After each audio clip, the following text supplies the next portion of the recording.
তোমার জিকে পড়ে অবাধ্য হই কেমন করে তোমার জিকে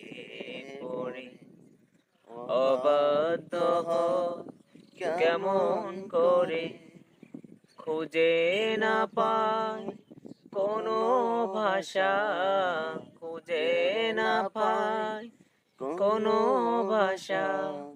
শুকর গুজার করার আল্লাহ সুবহানাল্লাহ আলহামদুলিল্লাহ লা ইলাহা